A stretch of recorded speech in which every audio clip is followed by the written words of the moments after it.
We have three panelists who will be with us today, and that's Gail Springer, Peter Goudie, and Nicole Antonio-Gadsdon. So we welcome all three of them, but I'm going to do a high-level interview and review of where we are or where we've come from, and highlight a few things that I as a hotelier went through, and many of you I'm sure can share this page. And then our panelists will go into detail in terms of some of the suggestions, solutions, and the way forward. So I'm just going to share my screen with you now and walk you through some of what we have looked at. So where are we coming from? Let's look at that coronavirus timeline really quick and see how fast time has changed and how this thing has impacted us. As we know, this thing started sometime in late December in China. And at that time, we probably were all looking from afar and saying, oh my goodness, that's so terrible. But, you know, it's all in the distance, and we never felt that it's something that would come to our shores. As the months went on, it became increasingly clear that this was something we need to pay attention to. And some of our team members may have started to ask us questions. What are you doing as a company? Are you paying attention to this? So what was our initial response? In the beginning, it was looked at as immediate, but not yet severe. Our first response focused on sanitation, guest and employee safety. Our energies were put into cleaning protocols. How many hand sanitizer stations should we have? Should we have one at the restaurant, the front desk? Where should we have them in the elevators? We spent a lot of costs retrofitting our organization around sanitation. After all, there were no cases yet in any of the islands, and our major markets had no major impact. I'm sure we all thought, is this another SARS or H1N1 event? Of course, we can handle it. We've been there before. We have the old protocols. Let's roll them out, and winter season should still be great. But then, as we moved forward,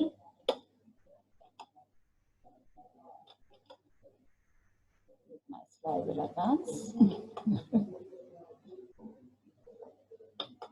Ooh, no, it's not moving. Here we go. We can see, just looking at all the various threats that we have had in the past, novel coronavirus is at, this is up to March 15, 6.4 thousand and counting. In the scheme of things, if we felt, I'm sure, that this was manageable, but as time has passed rapidly, we now see that this is more than just a passing virus. This is here to stay. And if it's here to stay, how do we manage in our organizations and with team members who, like ourselves, must be quite nervous and frightened of continuing to work in an industry, whereas frontline workers, they will be impacted as more visitors likely will return to our shores. So the storm is coming. Our major markets started to see cases and deaths, and the writing was on the wall. We saw a trickle of rebooking of reservations, change of dates for groups and meetings, as governments in the Caribbean began to react. But some were accused of being too aggressive, and some was accused of being too laid back. Our travel partners, both cruise and stopover, had varying responses as costs continued to balloon as revenues fell. The big fallout. We all faced this sometime at the end of March into April. Major flight reduction, suspension of cruise call, major market partners started to announce closure of borders and total lockdown of air and sea travel. No guests, no revenue. What does a company do? What are our thought processes? How do we survive? As usual, as organizations and as hoteliers, our first thought is, how do we protect the bottom line? In the hotel industry, labor costs average roughly 50% of total operating costs. But at the same time, while it is such a high cost, it is also the lifeblood of our industry. The survival of our industry and our hotels largely revolves around our people. Yes, you can have a fancy product, be a 4 or 5 diamond property, but it is your people that truly makes the difference. And they started to see their service charge or gratuity fall away, as well as they worried about if they're a contract or lease labor, would they end up being sent home? And they looked at, as we saw, that the majority of our employees tend to be contract workers. If we look at the statistics, 33.7% of hotels, they are in the food and beverage, 33.3% in rooms, and 17.5% in administrative and general departments. So the concern was real. How do we continue to protect the business, but at the same time not lose our valued assets? Saving the business. We all looked at reducing hours, rotations, renewal of expiring contracts, non-renewal, new hires, reduced work weeks, curtailing costs, cutting the fat. I'm sure every department head said, review your budget, let's see how we get things down. Marketing and salespersons like myself pursued aggressive revenue marketing strategies, discounts, anything at the moment in time to ensure that we had rebooking by our guests and not cancellation. For some of us, we sought government assistance immediately and aggressively.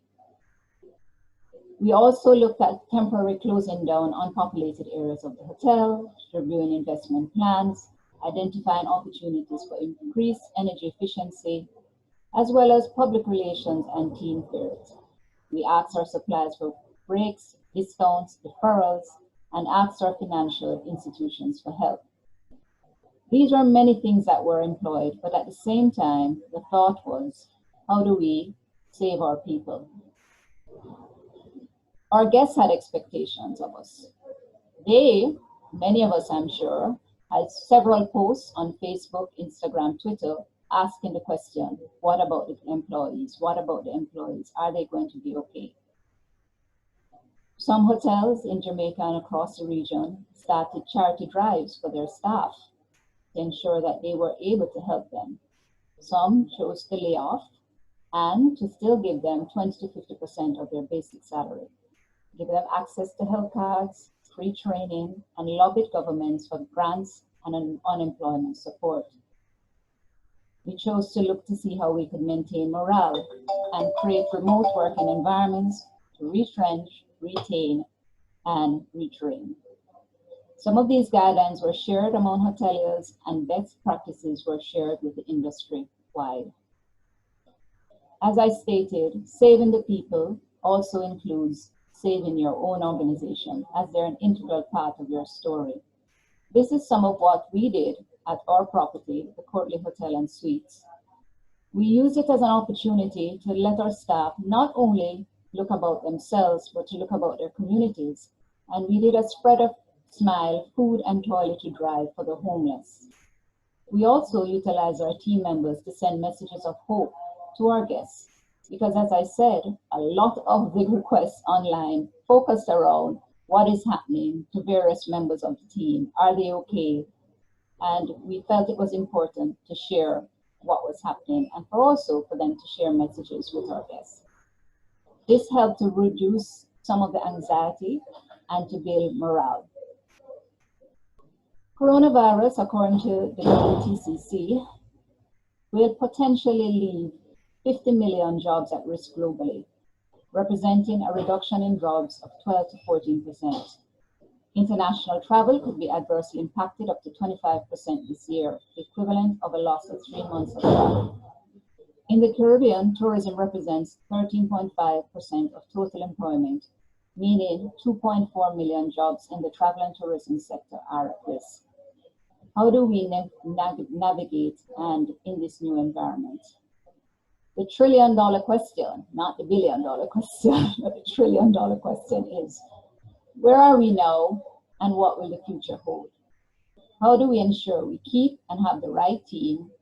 How are we going to be ready to welcome back visitors as they too would have gone through tremendous physical, emotional, and financial stress and will be coming to our shores looking for those smiling faces that is definitely indicative of Caribbean hospitality. Ladies and gentlemen, our three panelists today will take you through some of those measures that we will have to now incorporate as a new normal, and definitely we'll see how we move forward as the Caribbean, as we said, one Caribbean with one love, and definitely be successful. We start out with Gail Springer, who is a principal consultant with VIVere Consulting, And she's going to walk us through laws and regulations vary, but the principles behind them often don't. And she'll give us some tips on abiding by the law, but at the same time, saving our people. Gail, over to you. Thank you very much, Nicola. I have about 7 minutes to get you through a very weighty topic. Good afternoon, everyone. Laws and regulations vary, but principles behind them often don't. And I'm going to attempt to give you some tips for abiding by the law whilst we're trying to secure our people and to secure our industry in the coming months. So I'd like to start off with the fact that we have a big elephant in the room, and the big elephant really is the uncertainty of the resumption in the hospitality industry, leading to unavailability of work for an extended period. And based on the presentation that was just shared before, we can see that we have a real issue in terms of when will the hospitality industry get back to normal. So some of the things that we have to put our attention to is maintaining future employment, how we do that, retaining our key skilled employees, maintaining skeleton staff at properties and keeping them safe, including looking after their mental health. Right now, although lots of properties across the Caribbean are closed, there are some that still are in operation because there are still some guests and that are housed in those properties at the moment who have preferred to stay in the Caribbean rather than going back to their home countries. We have to deal with temporary closures. There is a potential of severance liability for businesses if unavailability of work moves beyond 12 to 16 continuous weeks in most territories. And I was even looking at Dominican, and that can even start as early as 6 weeks. So that's a real issue we have to work around. And yes, these are unprecedented times, unless specified by legislative bodies in the territories. Employment laws are not suspended. Laws generally in employment are based upon key ILO conventions and recommendations, and therefore, unless they're suspended by your legislature, we have to try to work around them for the benefit of our businesses. So, my next slide. Gail, if you can share your screen, because we're not seeing the screen. You're not seeing the screen? Yes.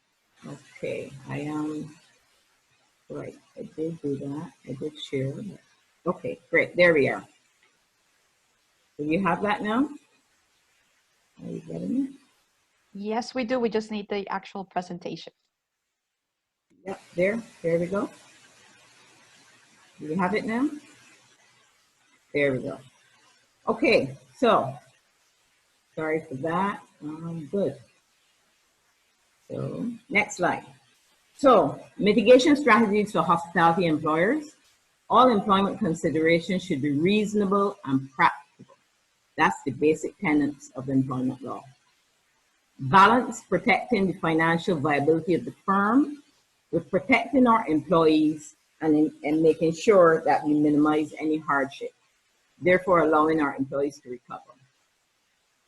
One such mechanism that we can use is, and some people, as I have seen in the previous presentation, is the use of layoffs or furloughs in the particular, there are different ways of saying that in terms of using layoffs or furloughs, different types of ways of saying that, or short time. Employees in territories where there are unemployment benefits can utilize the Social Security scheme or other governmental interventions during the layoff period. Additionally, where employment benefits are not available, other strategies can be employed by employers such as care packages and other forms of financial assistance where company finance is allowed. And if I want to stick a point here, there are some countries who do have unemployment schemes. However, there are many from my investigation over the last 2 days who do not. But some government interventions have come about since the advent of COVID. And for instance, like in St. Lucia, they're actually in the process now of having their unemployment, having their national insurance scheme or their social security scheme provide some sort of relief for persons who have been laid off. So that is something that they're fervently working on at the moment. Additionally, where unemployment benefits are not available, other strategies can be employed by employers such as care packages we talked about, and other forms of financial assistance where company finances allow. We have to ensure that when we are laying off or selecting employees for short time, we follow established procedures because each country has various legislative rules, and those rules still have to be followed if you are going to select persons for layoff or short time. Some countries have national programs dealing with the deferral of personal loans and mortgages by banking institutions. Where this is not available, then employer and group associations can seek to advocate on workers' behalf. One point that I need to make in terms of when you are looking at laying off persons is the fact that at some point in time, there will be other benefits that would be in suspension. And as management and as employers, we need to understand what, or try to make a decision what we're going to do with those type of benefits, like medical benefits, pension benefits, and so on. Are we going to make a decision to continue to pay the contributions for medical benefits, which includes the family contribution, and at some point in time, seek to recover that from employees? If you're going to do that, it is always best to communicate with your employees and sometimes unions to make sure that you have that tacit agreement that that's something that is needed or required to be done. So you still have to follow those type of procedures of consultation and so on with your employee groups and your representatives. Using vacations. Encourage the taking of vacation or advancing of accruals where possible and where cash flow permits. Follow labor laws regarding notice periods and carryovers. This is currently being used in the UK, and it is seemingly to be very successful, but we have to allow people to understand that the taking of vacations, if there is vacation pay available, will secure them with pay rather than having to face unemployment and therefore waiting on other schemes that the government and so on may have to put in place. This may help to lighten the load. So that's a kind of a conversation that you have to have with your employees. And of course, if your employees are already at home, we must have contact information and be able to contact and be able to speak to employees and to bring them along in this process with us in dealing with COVID-19. Rotation of layoffs, and this is very important in the mitigation of severance, because although we have hotels and directors of enterprises which may, the majority of the staff may be off on layoff or there will be no work for them, there is an opportunity to rotate whatever work is available among your team members.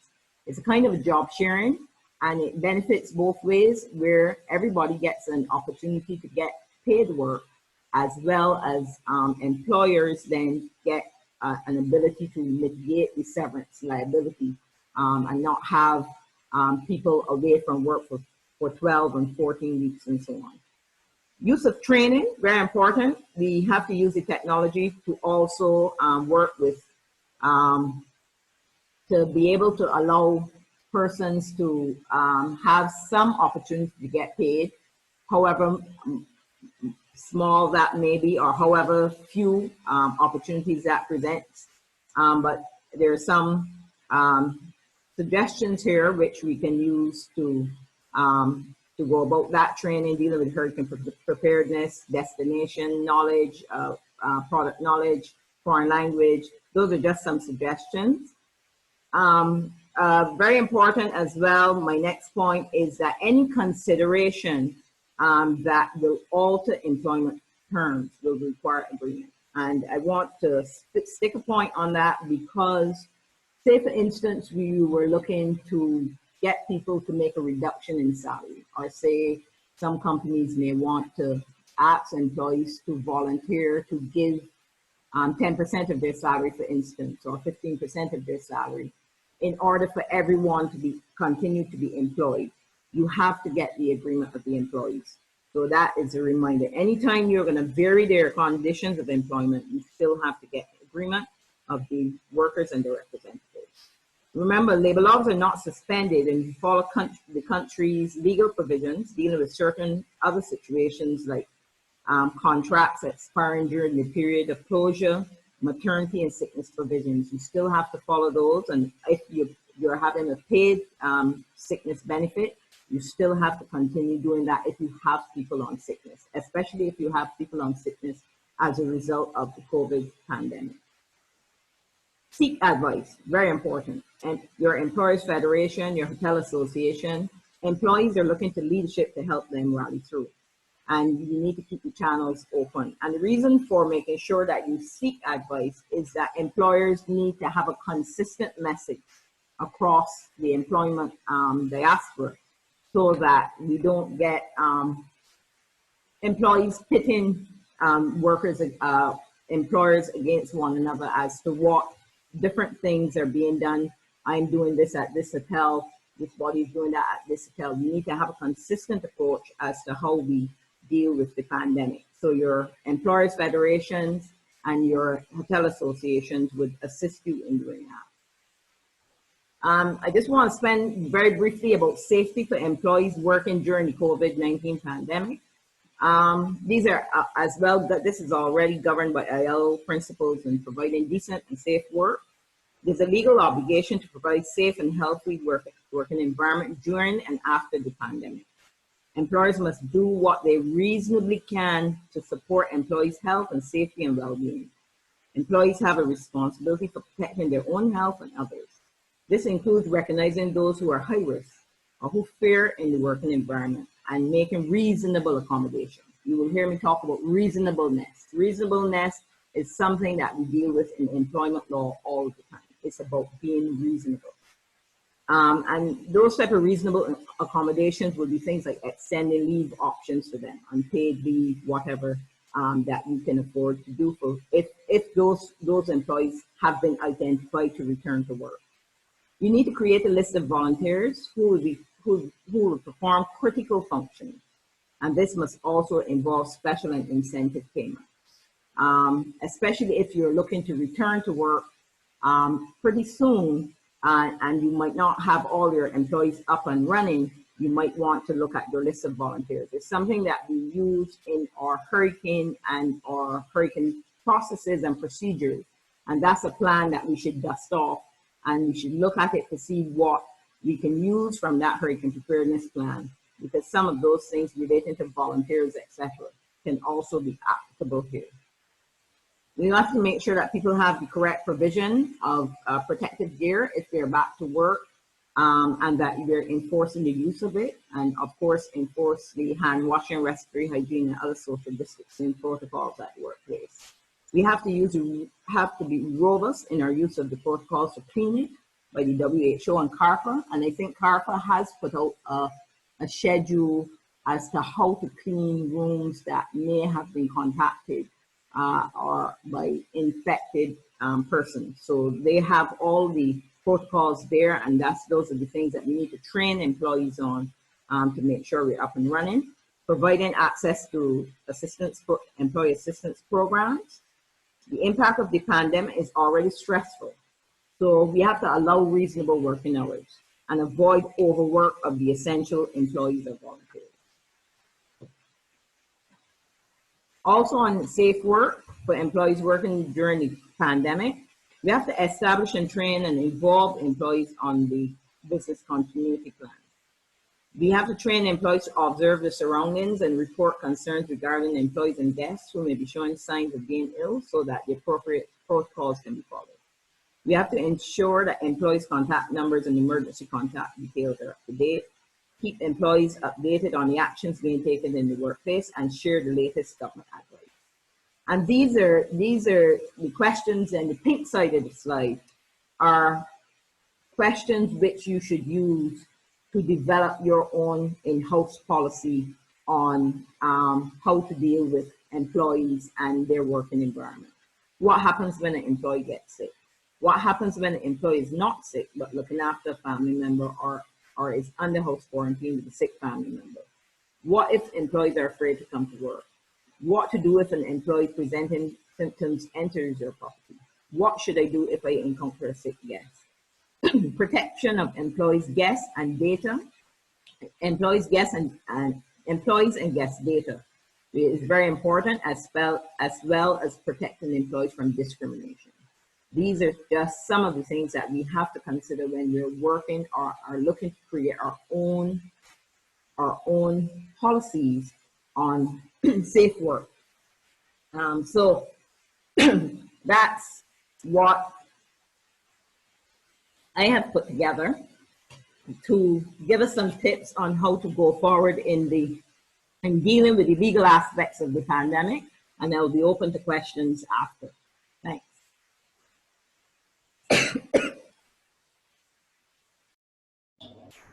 Gail, for that lovely presentation, lots of details.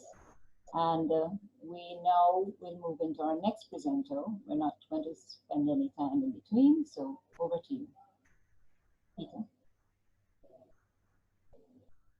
Hi, good afternoon. My name is Peter Goudie. I'm calling you from Nassau, Bahamas, and good afternoon.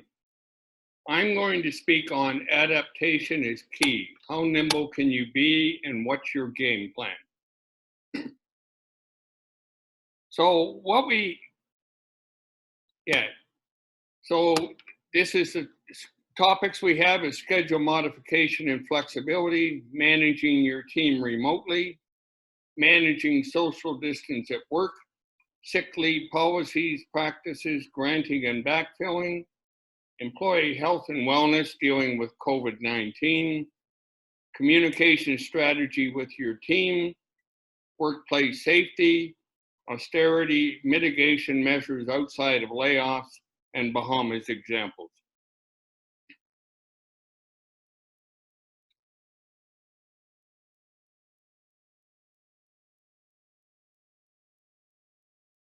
We're here, Peter. Okay, go on schedule modification and flexibility, telecommuting, flex time, staggering shifts. The point I want to make here is we need to be very flexible in dealing with this crisis. There is no one answer for every business or department. In order to deal with keeping distancing employees' health, we may need to have some working from home and some at home, but in touch by email, telephone, etc. with those at work. Managing your team remotely. This is a whole new phenomenon for many people, and there are ways to deal with this. You can create objectives to be achieved, deadlines for achievement, but very importantly, always keeping in touch with your remote employees so they believe that you care and know that they are there and appreciate it. It's so important when you're in a lonely environment that is not normal for most people. Managing social distance at work. Ensure that your communication is about responsibility for yourself and your fellow employees. Ensure there are barrier walls between employees to stop any spread of the virus. But ensure employees are aware to advise you of any new health issues related to COVID-19 and are well attuned to practices, policies, and procedures which should be adhered to. Sick leave policies, practices, granting, and backfilling. We need to be at this point in our life in this incredible phenomenon, very, very flexible and understanding of the phenomenon that we have never experienced in our lifetime, and recognize that we have a responsibility to help people isolate if necessary, and communicate to all employees that we are all in this together and must pull through to keep everyone's job and the business running and in the future. This is a team effort. Employee health and wellness dealing with COVID-19. It's either employees with COVID, employees with family members. Gail touched on this. We have to be very lenient to our employees and understand that for the most part, this is not their fault, and we need to be very supportive. If you do not have an employee assistance program, you should at least try and get temporary assistance, as a lot of employees will go through mental stress and may not handle this well. We all handle stress differently, and some of us not very well, and we need to be mindful of that. Communication strategy with your team. This is probably the most important issue on this agenda. Communicate with empathy. In addition, you need to ensure your managers and supervisors understand the word empathy. They need to keep a positive attitude even when they are going through stress, and need to be understanding and keep a close eye on employees who are not handling this well. Workplace safety. Are there measures in place to show employees that their safety and well-being is as important as the needs of the customers and the business? As above, we need to keep the workplace safe with distancing, barriers, and anything that employees believe will help within your control. Austerity mitigation measures outside of layoffs. Anything a business can afford to assist with reduced income, working hours, etc., will certainly go a long way in employee satisfaction, but especially loyalty.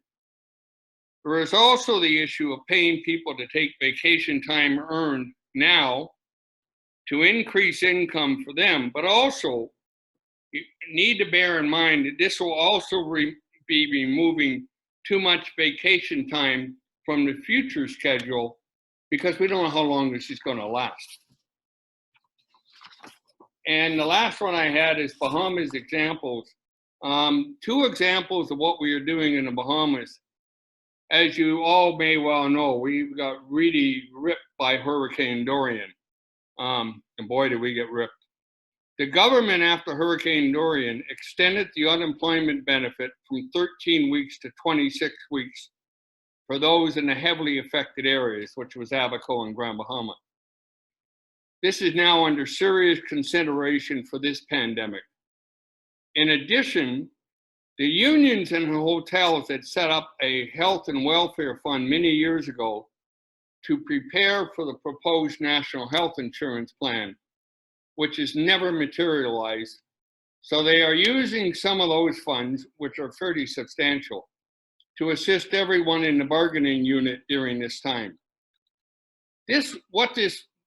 Every one of those is getting $500 plus a $100 food voucher. So that's a pretty hefty sum they're paying out when you think of the number of hotel workers we have in this country. But this points to the idea of establishing savings plans in the future for all employees, as people really do not save well anymore, and they need a vehicle to help them for issues like this or close to them, like hurricanes. And I mean, this is the worst we've ever seen, but maybe it's something we can look at for the future, so that there is funds available, which they normally may not even try and save for. So I thank you. I'm glad to address all of you, and I hope you found it useful. Thank you, Peter. And just as a reminder, this presentation is being recorded, and the video recording, which will then show what you're seeing on the screen, will be distributed within the next 24 to 48 hours. And the actual deck of the presentations will be available on the CHTA members only portal. Nicola, back to you.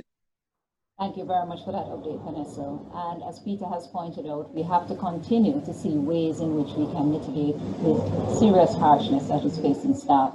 But now I'm going to turn over to Nicole, who's going to give you a little bit more in-depth as to some of the solutions that we can put into place going forward. Nicole, over to you. Hello, everybody. Okay, let me get this screen sharing going. Everyone's, hopefully my screen is going. A bit of a paradise taxi. I'm in Antigua, and of course, just at the moment we're starting, a power cut. So fingers crossed, let's go. Right, here we go.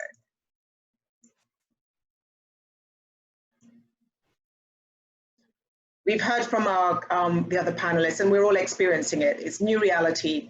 And basically what we need now are fresh mindsets and different action. There is no new normal. There is no new bouncing back. And I think first off, what I want to go through with everyone is kind of 3 key areas. And the first part is changing our mindset. I know we're saying it, but all of us are at different stages in actually accepting this. And particularly when you're in a leadership position, the spotlight is on you and we have to believe it ourselves and acting accordingly. Just heard Peter mention about Hurricane Dorian.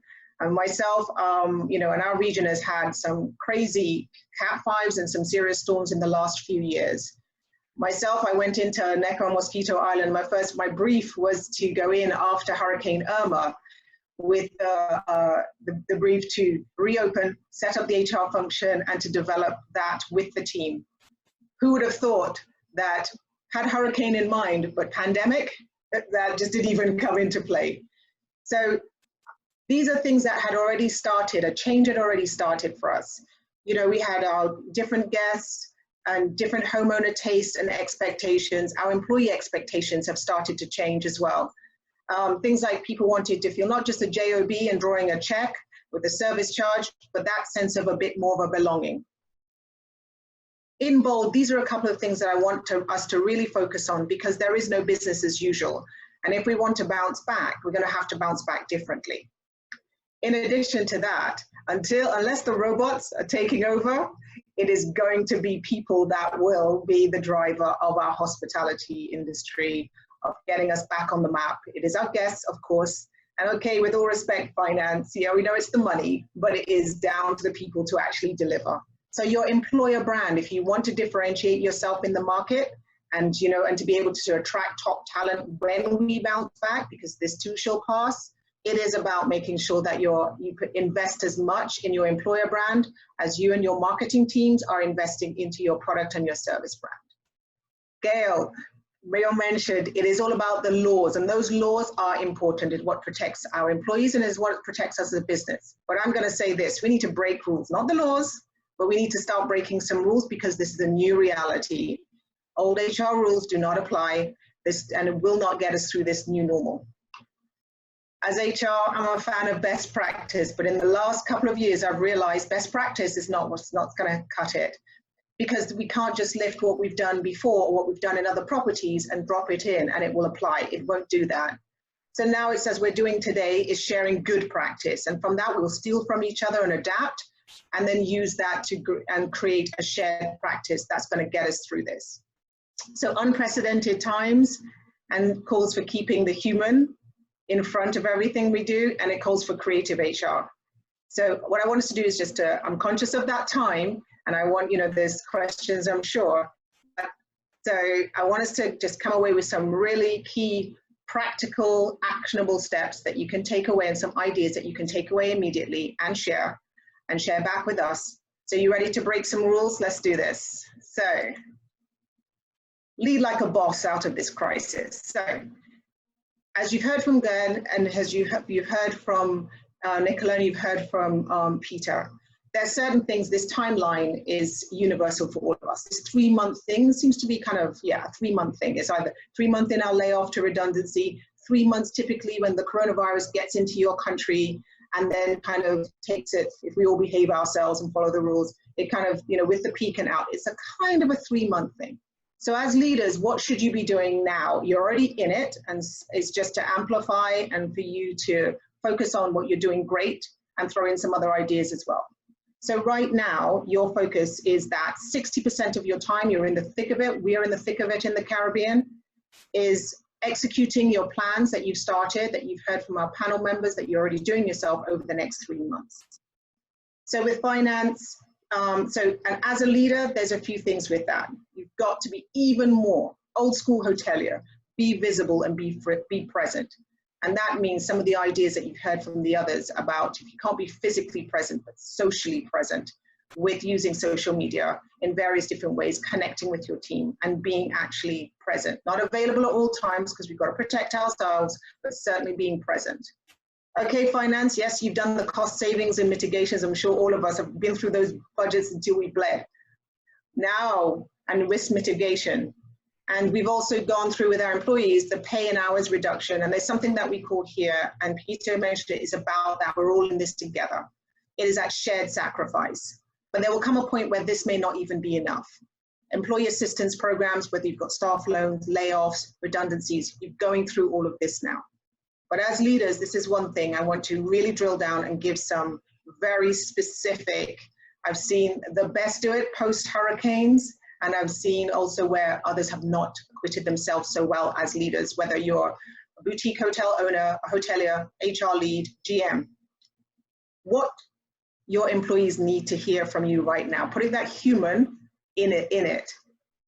After you've done the budget stuff, right now, your job is to balance transparency and hope. It's that very fine line in these times of uncertainty where we may not even be certain ourselves. So in your messaging, steal from your marketing, steal from those ideas of how you communicate, and it is that balance.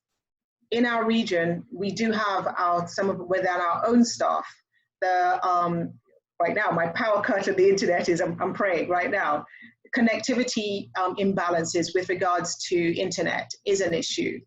And then also literacy gaps, and that is still something that is there. So how can you find ways to mitigate against that? And this is where you get a lot more creative. So go human, get creative. Yes, WhatsApp. Yeah, most people, even though you may not have internet connection at home, everybody probably has their phone and WhatsApp connectivity. So yes, they're sending messages, but then also use the voice note. 1-minute check-ins are great. Video shorts for those that you know may not be able to read or write too great, but video shorts, those important key status update messages by little video shorts. And some of the ways, and Zoom as we're doing right now, are the ways that you can get around the challenges that we have to keep that connectivity going when you have dispersed teams and people who are in challenging situations. Most important is also to do the messaging. And what should you build the content of your messaging? And of course, as you've heard from our other panel members, it is elements such as, not the fake news, the accurate news with regards to health and safety and policy and rules and laws, government updates from the jurisdiction in which you're operating in. What is your property's response to all of that with clarity? And at the end of the day, when I hear a message, whether I'm a leader or not, I want to know what does this mean for me? So translate your messaging into, yes, this is what the business, but translate it into what it means for your employee community. Think about your frequency. Right now, you probably have to amp up the frequency of your communication. Short, sharp, and a little bit more frequent. You can't just rely on email anymore. So come up, like your marketing and your comms people, steal from them. It is maybe a case of having your content planner, a planner of how you're going to communicate and what you communicate and when. So it's daily, monthly, and what you do. And that will help you as a leader have some sanity as well in all of this too. Remember to protect your company data and brand values in your communication methods, particularly when you're using platforms that may be outside of your company's protected server and firewalls as well. So next up. We've all heard the phrase and we use it a lot, this too shall pass. It's an old Persian saying, but I think we need to add on the next part that I've seen on the internet at the moment. It might pass like a kidney stone, but it shall pass. Right now, after you've done your focus right now in this 3-month kind of trough that we're in, the most important, and breaking some rules counterintuitively, start looking beyond the immediate short term. And that is when this bounces back. So if we're following this kind of track, this famous 3 months, and unfortunately, when we come out of this 3 month, it could bring us smack bang in the middle of the you-know-what H season that we don't like to mention in the Caribbean. So it's starting to look at, but what is the plan beyond that? And it may mean that is you're looking at from an October onwards, an October 2020, and maybe even to 2021. So what is your plan for that? So start that planning process. These are the things you can be doing, well, I would say recommend strongly as a leader that you should be doing. Similarly, it's time for an organization and structure review. After hurricanes, many properties, what they did, if their property was damaged, if they were insured or had the funds, they rebuilt their physical plant structure. In a pandemic situation, we have the chance now to rebuild our internal structure of our teams. We all know that some of these organization structures and org chart probably have not been working as they should, but we've kind of just limped along and kept it as it was, part of the status quo. Right now is the time to look at this. And it sounds mean, but isn't. It's about building a healthy response so that the business can bounce back stronger and better than before. Business purpose, time to look at that again. You know, those old vision missions, you know, maybe it's been a while since you've looked at that. These are the things that the team is looking for. Yes, job protection, but beyond that, what is the long-term sustainability and viability of the business going forward? So revisit, rewrite. Now is your time to do that. Your business values, are they in tune? Are you behaving in the way, are you leading in the way that is in tune with your business values? Because there's one thing, as leaders particularly, you will be forgiven for mistakes, particularly in these unprecedented, uncertain times, but you'll be hard-pressed to be forgiven if we are seen not to be behaving in tune and aligned with the values in which either our company or we're supposed to stand for. There are enough examples in the media of leaders right now having some serious challenges. Communicate each stage of your plan. Design it out loud. This is a bit different than maybe for many organizations, the top team or the planning team or the executive team closet themselves in a room and then create the plan. In this situation, maybe it's time to open up the plan, you do the framework, but open it out to your employee community and get them to contribute to that, their ideas. You might be shocked. Some of those solutions and ideas might be coming right from your front line and you don't have to bring in a consultant. Not that I'm chatting out of our business, talking ourselves out of business, but the ideas sometimes come from within. Counterintuitive. Right now, I'd say everyone, start looking at recruitment. When we bounce back, there will be opportunities. Out of a disaster for many, there'll be some seriously talented individuals available and out on the marketplace. It may not be with travel restrictions, border closures, and if you're looking at non-nationals or nationals from other islands, maybe you can't make much of a move on that, but get ready, you know, for that, because if, fingers crossed and prayers, if we're looking at October, November and into 2021, you might be looking for adding a fresh injection of talent and attitude and values back into your organization. So start that recruitment process. And it's recruitment with a difference. I think Bita mentioned it. One of the key words that comes out is empathy. So whilst we've done before behavioral interviewing as HR, we know our behavioral interviewing, our competency-based interviewing, and the technical interviews. And I think right now, if anything has taught us from this experience that we're all going through globally, is the importance of humanness and what makes us human, what makes us superhuman. And there's certain qualities that cannot be replicated, and not even artificial intelligence can actually replicate that as yet. And those are things such as kindness, empathy, creativity, the ability to unlearn and learn, that adaptability, bias for action, and the curiosity. And this is the very heart of what makes a fantastic hospitality brand. And it's what makes us, you know, anyone that you find with that in spades is someone that you want as part of your team. So look out when you're hiring, you have those sort of super skills in mind as well. My colleagues mentioned training and coaching and mentoring and budgeting. And I know right now budgets are tight, and often the first thing to be slashed after maybe your marketing budget gets a serious head trim is the training budget. Counterintuitive, break some rules, find different ways in which we can actually put that investment in training. There's so many free, right now, so many universities are offering free courses online.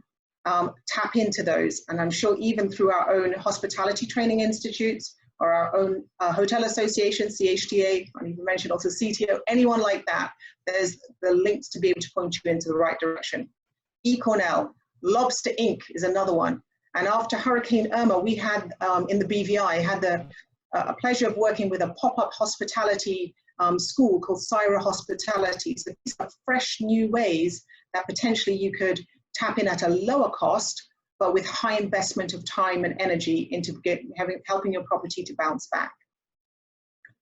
Onboarding and induction, if you do all of the above points, then you're going to need to have a brand new, fresh induction program that's people-centric to get everyone coming back on side with the new positioning of your property. And even if someone's been with you for a long time and they were not let go in this crisis, and you're bringing them back, it's a chance to make sure that everybody's aligned under your purpose and aligned under your to your values, and is excited about coming back to work and have been trained and they're ready to rock and roll and welcome your guests when they come back. So this is all part of building that cohesive culture and also with a significantly upskilled employee community too.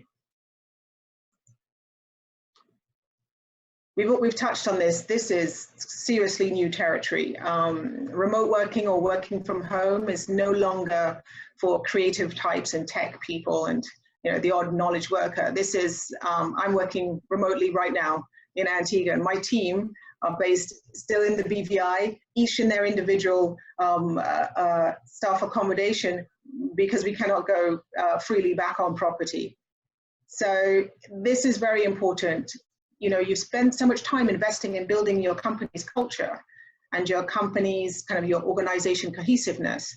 And now we have dispersed teams. These are very hard. Once we lose that, it's very hard to pull it back. So here's some tips of what you can do in addition to what you're already doing. I know we're talking about social distancing a lot, right? I want to change the language. We're human beings and we're social. I think right now the health and safety is about physical distancing, but we need to keep being social. So this is some of the things that we need to do. And that is all the communication, the connection that you're doing. So we ran out of time, and I'll be straight with you because things just changed so rapidly in the BVI. But I'd say it's a remote working checklist because, again, connectivity issues, if somebody's set up to work, are they able to do that? Do they have the right space to be able to work from home? If it's your reception, perhaps, can you divert the hotel phone to their mobile phone?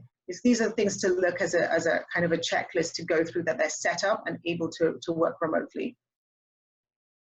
Model the way with self-care, YouTube videos, yoga, whatever it is that you need to do, because we were chatting before, that being cooped up in various curfews and lockdowns that we're all experiencing, if we don't care for ourselves, we're not going to be in a position to lead. And often when we're stressed or fried, we're not going to make the right decisions to lead our team out of this. And also this encourages the teams to actually do this themselves too. Share all those tools, all those, whatever it is, the creativity to keep people going in addition to doing the work as well.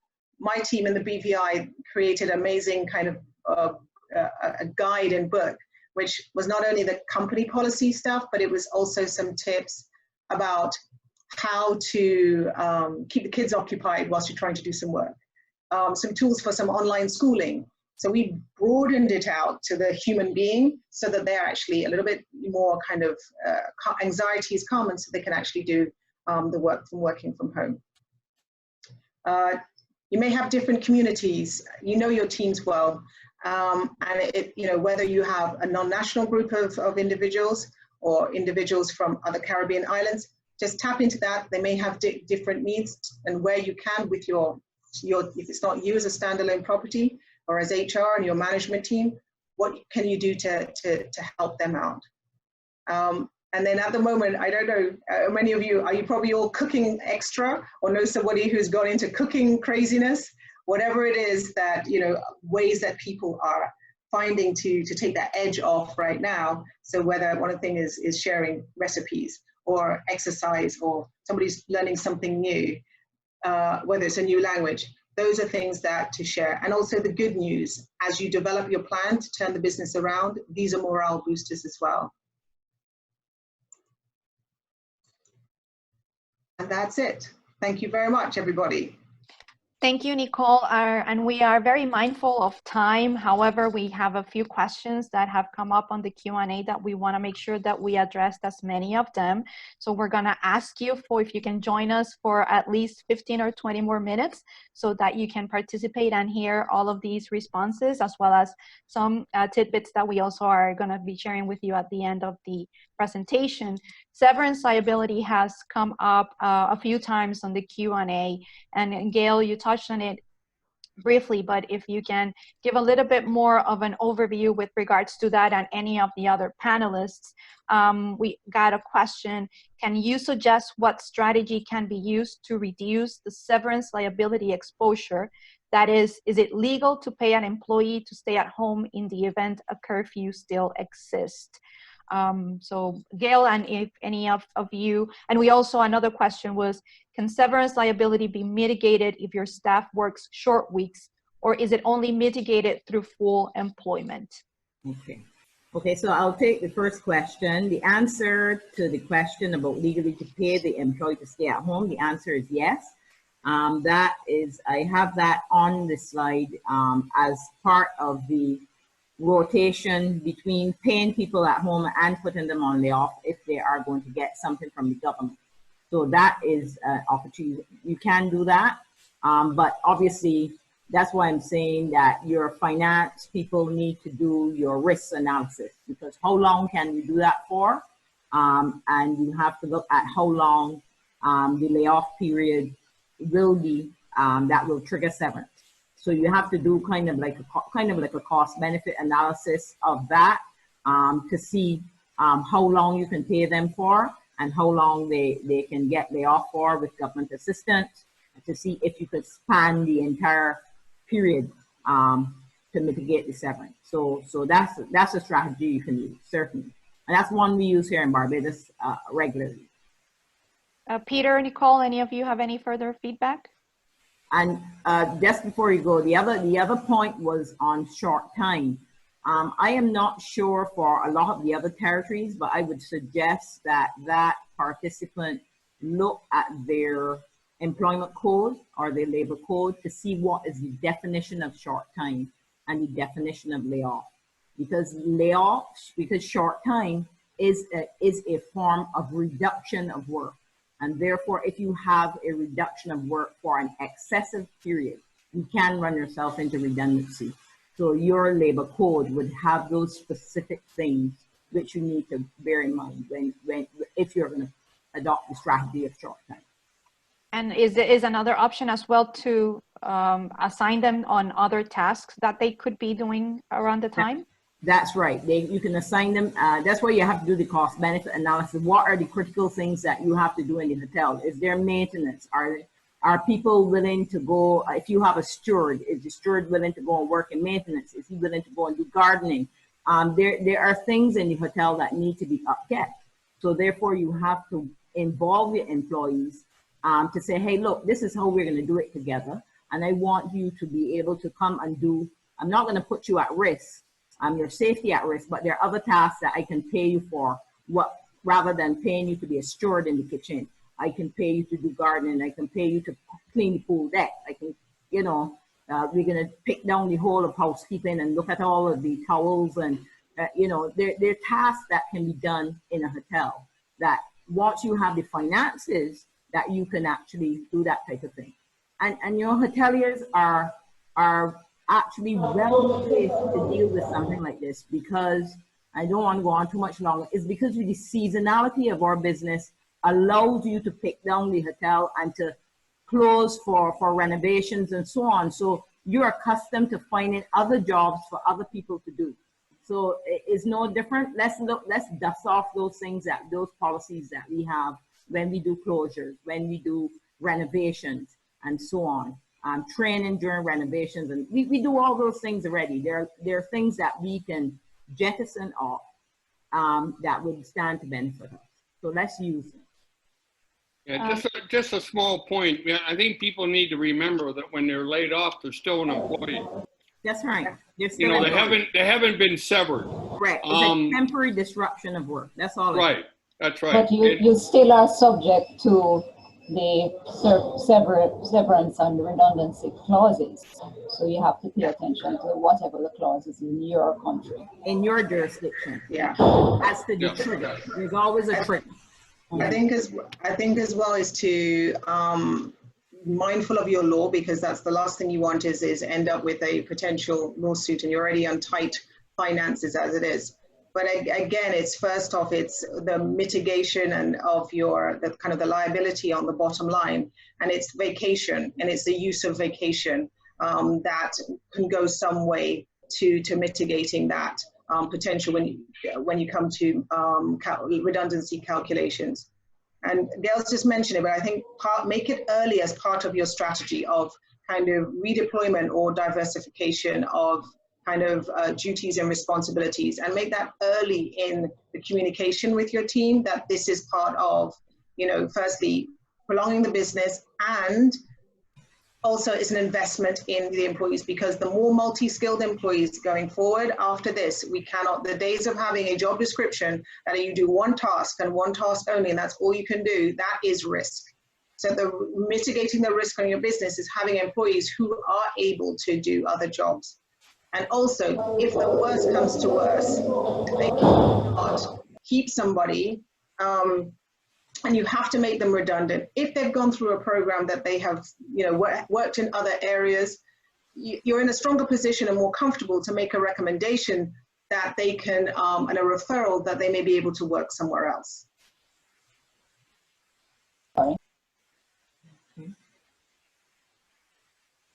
Nicola, Nicole, you're muted. Okay. Sorry. We have a couple more questions which we want to run through quickly. One particular here says, I live in Curacao and I'm 9 months pregnant. Well, I have a permanent contract. The health insurance agency doesn't accept my maternity leave. They email me and my employer that only vital job companies have the right to get maternity leave or sick leave.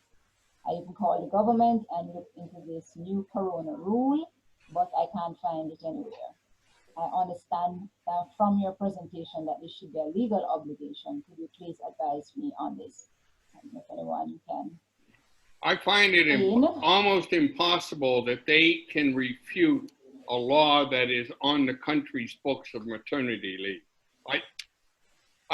My advice to her is she needs to get some legal advice, but I just find this amazing.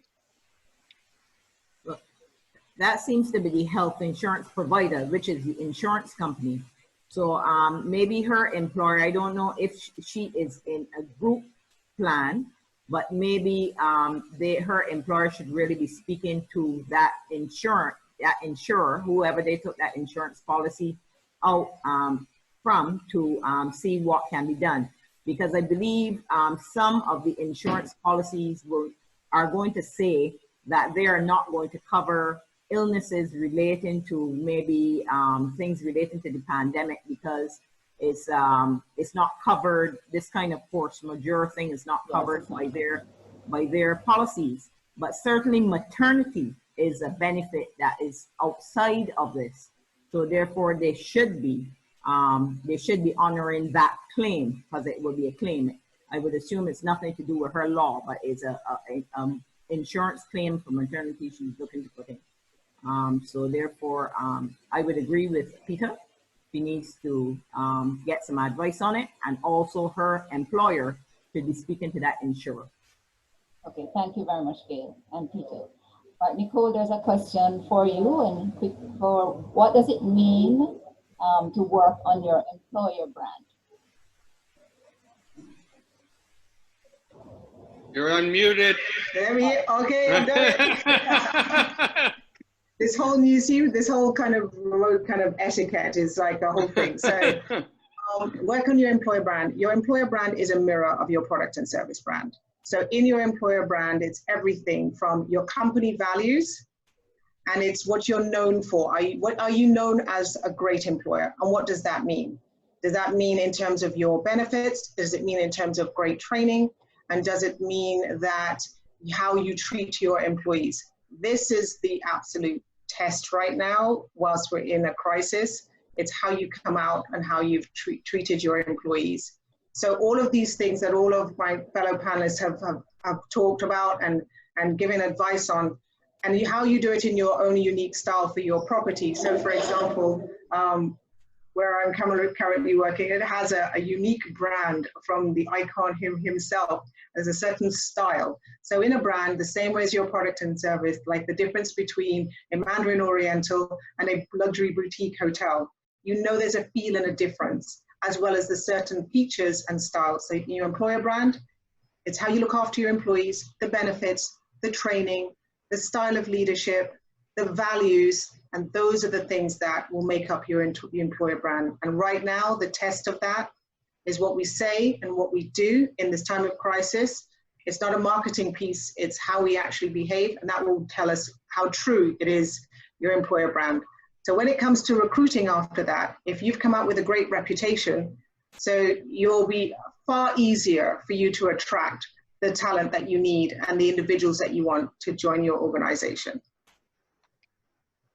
Thank you for that, Nicole. We actually have a question with regards to privacy data. Some employees are concerned regarding their privacy while working at home. Any thoughts in this area? But also from the employer perspective, with more people now working remotely, how do they make sure that all of their company data is protected during this period? Okay, I get the last part. The last part is pretty simple because most contracts of employment would have a confidentiality clause. And if you are going to institute a work at home policy or remote working policy, it is wise to remind people of what you call their confidentiality undertaking, so that they are reminded that they are supposed to keep the company's information secure and not to share it around with people who they are not, who should not have access to it. So that's one. That's how you deal with it. This first part, could you repeat the first part of the question again for me? Because the first part is about the employees themselves data. Employees being concerned about their privacy while they're working from home. Yeah, their privacy.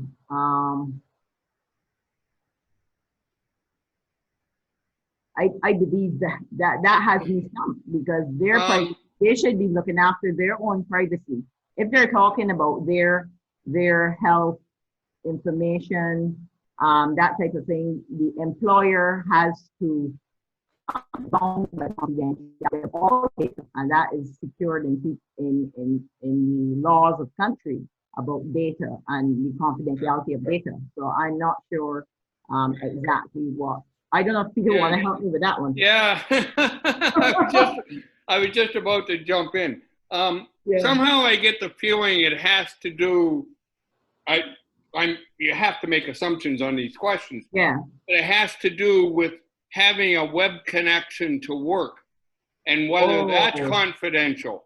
It is confidential, yes. Okay. Right. And that's an IT issue, and it seems to me that an employer should not be allowing employees remotely to access in without secure connections. Right, yeah, and I would assume that would all be in your remote from working, your remote working policy or your policy of working from home. Right. You would have to institute that from early. Right. Yeah. It's just that I get a feeling that there's probably an awful lot of small businesses on this line. Okay. And they probably didn't have remote working before. Mm-hmm. So now people are wondering, am I secure coming in, right, on this basis, which I've never done before? Because so many, as I mentioned in my presentation, there's so many people who have not worked remotely in their life. Yeah. Mm-hmm. And so, which is one of my considerations that you need to emphasize with them because they've never been there before. Yeah. And there's got to be, I don't know, how many people. So IT would make sure that is secure. In case you don't have for those that are kind of standalone boutique properties, you may not have an IT department. And this is when you were looking at the very beginning that, those dollars are scarce now and you've been through kind of trimming that budget. And this is when you relook at your budget and decide where are you going to invest. And at this point, it may be that you have to make a hard decision that is an investment in the future of your business and the protection of your trade information and just access to your data, and not just your employee data, but your guest data as well, that you have to protect. So this may be, if you don't have your own IT department, this is when a small investment in the best IT service provider that you can afford right now into doing some checks on your remote workers and also just double checking your systems, and probably it's time for an upgrade in that and make that investment. That's how your business is going to be able to bounce back safely after this. Yeah, in addition, it should also come with business continuity planning, because part of your business continuity plan should be who, if something should happen, who would have access to my data, who are the people that would be required to access that data remotely, etc. So you have to work on your business continuity planning, whatever business you have, small, medium, or large. And those things should be identified and secured, because it's not only access to data, but storage of data is also very important in these times. Yeah. All right, ladies and gentlemen, I know there are quite a few more questions in the chat. We are going to send those questions to the panelists for them to give detailed response, and that will be circulated to all the attendees. And I think at this time, we just want to thank our panelists for very detailed and excellent presentations. I think there's a lot that we can go into here, and that will help us in all our businesses. So Gail, Nicole, and Peter, thank you very much for your time and the effort that you've put into these presentations. And we're sure that we will continue to share practices and the good practices as we go forward and ensure that our industry not only survives, but thrives. Thank you, Nicola, for that. And I want to take this opportunity to remind everyone, and for those that do not know, that CHTA has a resource in the Caribbean Tourism Job Bank. This is something that we created after the 2017 hurricanes in support of the industry. It is tourism, hospitality specific, and for the Caribbean. So we invite you to go to our website, CaribbeanHotelAndTourism.com, under the Knowledge Center, and then you'll have access to post jobs, and also for people that are looking for jobs. This service is currently free for CHTA members. We are working on special promo codes for those businesses that are not members, so that they can benefit from this as well. And as a thank you for joining us today, we really want to provide you with an access exclusively to those that attended the session. And we'll be sharing a resource that this article that we referenced earlier has on a guide to working from home that Microsoft created and has made available, and it could be customized for each one of your businesses. So we will do that, share that with all of the participants. As a reminder, we will be distributing the video recording within 48 hours, as well as the questions and answers that we were unable to respond and share the insights today. If you want to be added to our database to receive notifications on our CHTA Live Resilience series, please send us an email to membership@CaribbeanHotelAndTourism.com. Or if you want to be added to receive any other notification, please do so. Our next webinar is next week, Wednesday, April 22nd, on insurance claims. What do you need to know?